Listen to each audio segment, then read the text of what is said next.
அனைவருக்கும் வணக்கம். Biology Tamil Nadu channel சார்பாக உங்களை அன்புடன் வரவேற்கிறோம். இன்றைக்கி நம்ம என்ன பார்க்க போகிறோம் அப்படின்னா, ஒன் வீடியோ ஒன் கொஷின் அப்படிங்கிற தலைப்பில் நிறைய காணொலிகள் வரிசையாக நம்ம பார்த்துட்டு இருக்கிறோம். MCQஸாக பயாலஜி ரிலேட்டடாக.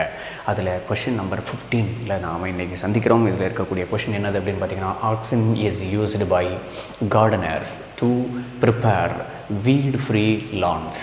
அதாவது லான் அப்படின்னா என்ன அர்த்தம்? புல்வெளிகள் அப்படின்னு அர்த்தம். அந்த புல்வெளியில் களைகள் இல்லாமல் இருக்கக்கூடிய வகையிலே அதை வளர்க்க வேண்டும். அப்படி வளர்ப்பதற்கு தோட்ட வல்லுநர்கள், தோட்டக்காரர்கள் அல்லது விவசாயிகள் அல்லது வேளாண்மை சார்ந்தவர்கள், அவங்கள தான் கார்டனர் அப்படிம்பாங்க. அவங்க ஆக்சினை பயன்படுத்துகிறாங்க. ஆக்சின் என்னன்னு தெரியும் உங்களுக்கு? ஹார்மோன்னு தெரியும். பிளான்ட் ஹார்மோனில் ஃபஸ்ட்டு ஹார்மோன் வந்து ஆக்சின். அப்போ இது எந்த லெசன் அப்படின்னு பார்த்தீங்கன்னா, 11th ஸ்டாண்டர்டில் உங்களுக்கு பாட்னியில் இருக்கும். ஸ்டேட் போர்டாக இருந்தீங்க அப்படின்னா, அதே மாதிரி CBSE-ஆக இருந்தீங்கன்னா பயாலஜியில் க்ரோத் அப்படின்னு சொல்லிட்டு, க்ரோத் அண்ட் டெவலப்மெண்ட் அப்படின்னு சொல்லிட்டு ஒரு லெசன் இருக்குது. அந்த லெசனில் இருந்து தான் இந்த கொஷின் எடுக்கப்பட்டிருக்கு அப்படின்னு சொல்லி நீங்கள் புரிஞ்சுருந்துருப்பீங்க. But no damage is caused to grass as auxin. அதாவது களைகள் இல்லாமல் புல்வெளிகளை உருவாக்குவதற்கு நமக்கு ஆக்சின் தோட்டக்காரர்கள் பயன்படுத்துகிறார்கள். அட் தி சேம் டைம் அந்த ஆக்சின் கிராஸை ஒன்றும் செய்யாது. நோ டேமேஜ், எந்த ஒரு பாதிப்பையும் ஏற்படுத்தாது. ஏன்னா அப்படிங்கிறது தான் question. What is the reason why the auxin is not giving any damage for the grass, but it will destroy the weed plants. அங்கே இருக்கக்கூடிய தேவையில்லாத களை செடிகளை அது கொள்கிறது.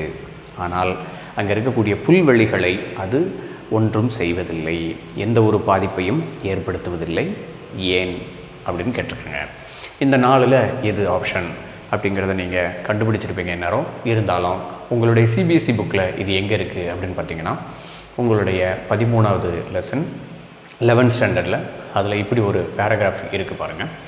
ஆக்சின் ஆல்சோ இன்டியூஸ் அப்படின்னு சொல்லிட்டு ஸ்டார்ட் ஆகக்கூடிய பேராகிராஃபில், widely used to kill dicotyledons weeds. Dicotyledon வீடை கொல்றதுக்கு 2,4-D அப்படிங்கிற ஒரு ஆக்சினை பயன்படுத்துகிறாங்க. வைட்லி யூஸ்டு, அதாவது இதே மாதிரியாக களைக்கொல்லிகள், இரு வித்தலை தாவர களைகளை கொள்வதற்கு 2,4-D அப்படிங்கிற ஒரு வகையான ஆக்சினை பயன்படுத்துகிறாங்க. அது டஸ் not affect the matured monocotyledon plants. இந்த 2,4-D என்ன செய்தான்? டைகாட்லிடன்ஸை மட்டும்தான், இருவித்தலை தாவரங்களை மட்டும்தான் அது டேமேஜ் பண்ணிக்கிறது, பாதிப்படைய செய்கிறது. ஆனால் ஒருவித்தலை தாவரம், அதில் இருக்கக்கூடிய கிராஸ் இருக்குது பார்த்தீங்களா, லான்ஸ்ன்னு நம்ம இங்கே படித்தோம் தெரியுமா?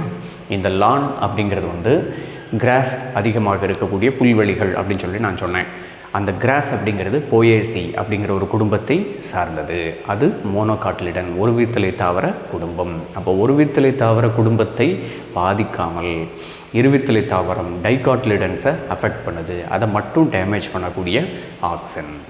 சரிங்களா? அப்போ ஆக்சின் டைகாட்லிடன்ஸை ஒன்றும் செய்யாது, மோனோகாட்லிடன்ஸை பாதுகாப்பாக வச்சுருக்கும். They does not affect matured monocotyledon plants. அந்த மோனோகாட்லிடன் பிளான்ட்ஸ் என்னது இந்த இடத்துல? லான்ஸ் அப்படிங்கிறது தான்.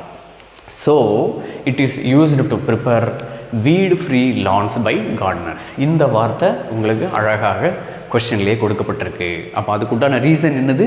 அதுக்கு மேலே இருக்கக்கூடிய இந்த லைன். ஸோ அப்போ இது ஆப்ஷனில் இருக்குன்றதுனால இதுதான் உங்களுக்கு சரியான விடை.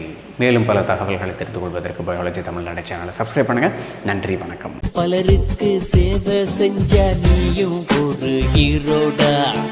ஒரு கைப்பிடி சோறானாலும் ஷேர் செஞ்சு பாருடா.